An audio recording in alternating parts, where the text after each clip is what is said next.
Chasing Tales, Episode 75, Witness. Last week on Chasing Tales, we ended on a whisper. Pink has supported Gloriana on her way to recovery, and now Pink and Talon go to visit Polimus. Will they find themselves in danger? Let's dive in. In a shimmer of light, Jack appears in the throne room. Gloriana rises from her throne. Metatron speaks for her. Good morning, Jack. Ready to go, Pink? Talon has a job he wants you to go on. Sure thing, give me a minute. Pink turned back to the threads table to finalize the weave with care. The pattern shimmered and began to roll softly into the next moment, forming itself into the picture of the next now. Pink returned to Gloriana. Thank you for letting me help. Of course, Pink. We couldn't have done it without you. You're welcome here anytime. The ladies embrace. Jesus bows to the healer, and in the jingle of keys, they vanish. When they arrive back in Starlight, Talon is waiting. Welcome back. Do you need a break before we go to Polimus? No, I feel refreshed. You wouldn't happen to have a muffin on you, would you? You're impossible. He hands her a wrapped muffin. Things were back to normal in Starlight. He waved his hand and they disappeared. Jack looked up. Impedia, Samia, and Jacob were coming in from the hunt. A brace of rabbits tied to a stick. Samia strutted her tiny strut, her hawk Damien circled overhead. Harry and Jack locked eyes for a moment. She handed the rabbits off to Jacob and turned to Jack, smiling. Pink and Talon appear on the cobbled streets, surrounded by the low domes of the production quarter. Cortez, the forgotten priestess of Polimus, meets them at the threshold. Her scales shimmer with swirling fractals of green, blue, and silver, like water caught in mid-motion. She moved with the grace of gentle water, a waterborn herself, her presence soft and unshakable. Without a word, she turned and led them through the narrow passage into the dome of stone. Walls curved inward like a cupped hand, etched with breath lines and memory glyphs. In the center, a hearth glowed, its embers pulsing gently, radiating heat like an exhale. Lamim, her companion, a small brown lizard with blue glyphs tattooed on her skin, gestured for them to sit. Talon lowered himself cross-legged onto the woven mat. Pink knelt, her hands resting on her thighs, eyes already scanning the glyphs. The priestess sat across from them, folding her robes beneath her. She placed her hands on the stone floor, palms down, and closed her eyes, blessing the moment. This is the dome of memory. It holds what we are not allowed to express. She reached into a small bowl beside the hearth and scattered a handful of silver-leaf dust into the flames. The fire flared, not violently, but with sudden clarity. Images shimmered in the smoke. Things that have been. Children dancing in spirals, fireborn and iceborn laughing in the parkland beneath the trees. Then silence, separation, violence, and chains. The end of the season of choosing. Stolen! The iceborn were taken to serve. The fireborn were sent to the mines. The waterborn were told to forget. The flames dimmed, the smoke settled, the silence that followed hung heavy with remembrance. We'll help you restore it. Then let what is lost be remembered. The breath dust had barely settled when the stone door creaked open with a sudden scraping sound. A young fireborn burst into the dome, scales still soft with youth, eyes wide and unfocused. His breath came in short, panicked bursts. He stumbled forward. They were here. I swear, they were just here. I lost them. Hey, it's okay. You're not lost. He was trembling, his claws twitching, his tail lashing behind him in frantic arcs. Lamim did not move. Cortez stood quietly. Talon stood slowly and stepped forward. The boy flinched, ready to bolt, but Talon knelt and opened his arms. No command, no pressure, just presence. It's okay. You're safe. Breathe with me. The boy hesitated, then collapsed into him. Talon caught him gently, settling him into his lap like a flame in a stone bowl. Soon he calmed. His breathing slowed. Talon wrapped his arms around him, one hand resting on his spikes between his shoulder blades. Pink watched. The boy's eyes fluttered. He looked up at Talon. My hatchmates left me behind. I heard singing. That's not your fault. You're not meant to be still. You're meant to move. Cortez finally spoke, her voice like water over stone. He is one of the ones born after separation. Then maybe we start with him. Cortez walked them through the quiet streets. The Heart School was calm when they arrived, its stone walls cozy with rhythm and memory. Inside, the adolescent Iceborn sat in a wide circle, weaving reed mats and shaping clay vessels, learning the home arts passed down from their masters. They looked up as the door opened. Talon stepped aside, and the young Fireborn entered, barefoot, wide-eyed. He paused, uncertain, his scales flushed excitedly. The room froze. The girls stared, not with fear, but with curiosity and awe. He was not tall, he was not pale, and his very presence was kinetic and noisy. One girl stood slowly, smoothing her head crest. She stepped forward, eyes wide. She reached out and touched his arm. Her fingers flinched at the heat, but she didn't pull away. He's warm. She circled behind him, crouching slightly. His tail, it's so twitchy and spiky. She reached out and gently tugged it. The boy yelped and spun, startled. The girls gasped, then giggled, not unkindly. A second girl came forward, her voice hushed. Are you real? I think so. They surrounded him now, not with menace, but with wonder, touching his scales, asking him questions, tracing the shape of his claws. You're not like the tall ones at all. You're alive. Pink watched from the doorway, her heart aching. This wasn't just curiosity, this was memory waking up in the bones of children who had never been allowed to remember. Talon stood beside the boy, steadying him with a hand on his shoulder. It's okay.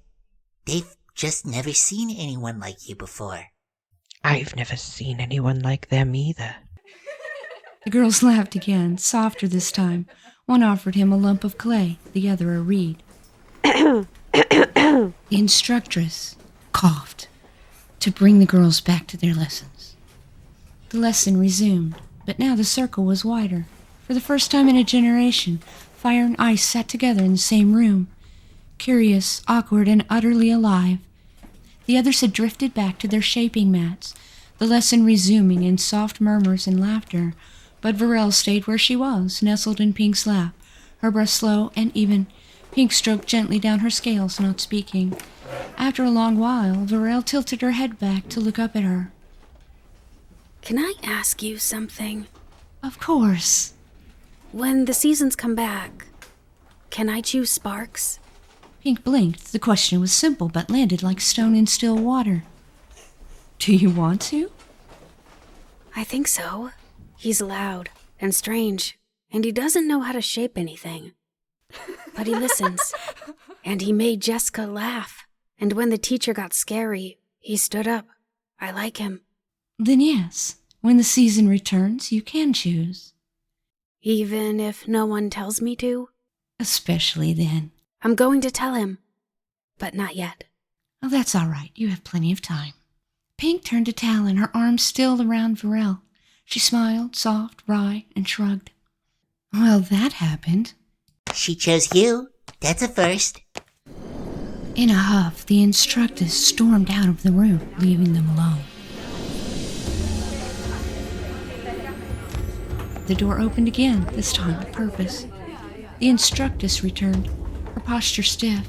Behind her came a tall, bone-white figure with sharp, rigid spikes down his back. His eyes were pale and narrow. The Chancellor. What is the meaning of this? As you can see, it has been compromised. A Fireborn in the shaping circle. and an outsider holding one of our daughters. Pink bristled with chills as a tall one referred to a Polymanian as his daughter. She chose to sit here. Children do not choose. They are shaped. And that's what you were taught. But it's not what they remember. She didn't make us speak. We chose to. You are too young to understand what you risk. Varel got up and pinched Sparks on the way back to her seat. No, I'll have to ask you to leave for now and return this boy to his clutch. Night had fallen. In the dome of memory, Pink sat with Cortez beside the hearth. The Chancellor will not yield easily. He believes he is protecting us. By keeping you in chains? By keeping us from remembering we were ever free. This war, this slavery, it must end. Your birthright must be restored. I do not know how, but if the healer says it, I will believe it.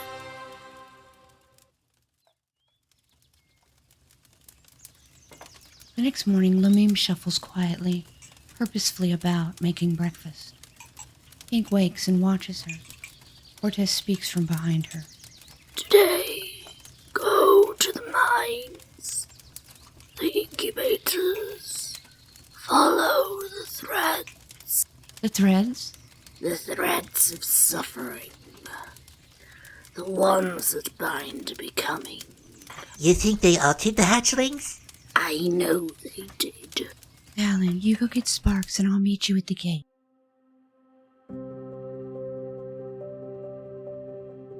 In the silence of the empty schoolroom, the instructress arranges things. Pink enters and bows respectfully. She chose to speak. She chose to stand. And now she chooses to go. She's young, unshaped. She's sensitive to power. She understands more than you think. She handed her a pack for cooling. She'll need this for comfort and for grounding. Tell her I was afraid, but I'm trying not to be. Pink crept into the room full of sleeping girls draped over curved branches like beds. Pink knelt beside Varel's sleeping form. She shook her. Varel, wake up. You came back. Of course, I said I would. Where are we going? On an adventure. And we're going to fix it? We're going to go observe. At the outer gate, Talon waited with Sparks. You came. You need someone to keep you from setting things on fire. The children giggled and ran on ahead into the cave. Pink and Talon were right behind them. The cave grew warmer. Pink began to sweat. You are shedding water. Are you ill? It's called sweating. It's how my body cools itself. You leak when you're hot? I sweat too. Sometimes I steam. That sounds worse. Varel reaches out and clasps Sparks' hand. What are you doing? Choosing. You're not scared? I am, but I'd rather be scared with you. They entered the volcanic chamber. Dozens of eggs lay in moss and obsidian hollows. I've seen these before. In dreams. They're beautiful. Varel lifted a cold, dark egg and placed it near the lava's edge. You're cold. The egg pulsed and began to glow.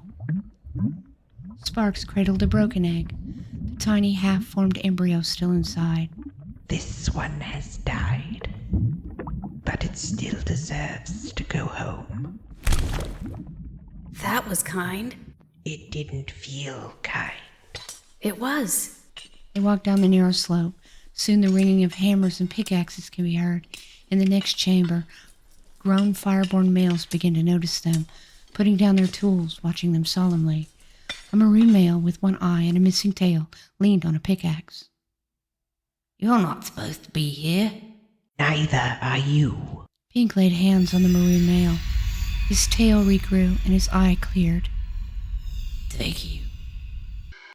He cuddled his tail happily. Another male knelt down before the children. Have they brought the choosing back? No. But we want to. We chose each other. I'm Firestorm. I remember when they took my mate. You remind me of her. Firestorm gently extends a clawed finger to scratch her affectionately under the chin. She giggles. What was her name? Ashlight. A tall one overseer enters. His presence seems to increase as if inflated by air that he sucked from the room in his rage. Back to work. Do you think you've been freed? He struck Firestorm. He raised his club again, its spark wire veins crackling, leaving the bursts of blue stars in their eyes.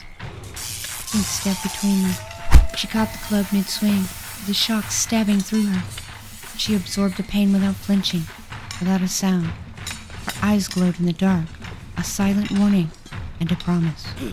Her gaze was broken by sparks making a small noise. She softened, her glow dying in the dank air. The overseer looked at the child and nodded approvingly, as if saving his better was his duty. He spat on the ground at Pink's feet. She shook her head sadly and looked down at Sparks and smiled. Well, that could have gotten upsetting. Thank you for reminding me why I'm here. Sparks looked at Pharrell. They were driven out. The sound of picks faded as they slowly climbed the long tunnel into fresh air again. Pharrell and Sparks had been silent. Talon watched Pink carefully, not judging, just wondering what was on her mind. How long have they hurt them like this? Why did you not come sooner? I was not yet able, and things like this take time to solve. We're not finished yet. Don't worry, things will be different soon. Once returned to their places, Pink and Talon sat in the dome, drinking tea. What is it, Talon? He didn't answer right away, just stared into the cup, watching the steam curl like threads of thought he couldn't quite catch. I've seen war. I've seen cruelty. But this was designed to make them forget who they are. Not just to break them for service, but to erase them. Pink said nothing. She didn't need to. Her silence was a kind of agreement, a kind of grief. And I thought, maybe remembering isn't enough. Remembering was enough for them. You'll turn this monotone world into a full-color spectacle before you know it. But I think we should give them space to do that. Confluence begins tomorrow, correct? Yes, which reminds me, we have an aspect meeting about your office's rules. Don't miss it. All right. Good night, Talon. Good night. Fire dimmed, and as sleep took her, she dreamed of swirling messages, etched by clawed artisans in days long gone, glyphs of memory, glyphs of becoming.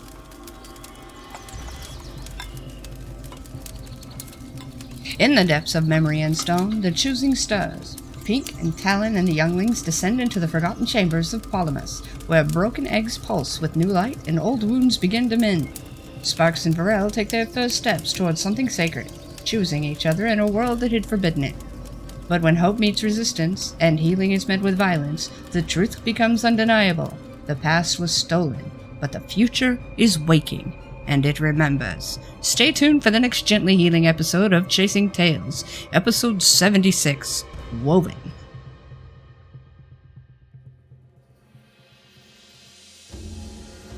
Hey everyone, Pink Salmon here. Welcome back, and thanks for listening. If you could like, share, subscribe, and leave a comment, it would be greatly appreciated. Now it's time to thank the Buttermakers. I narrate, announce, and play Jessica and myself.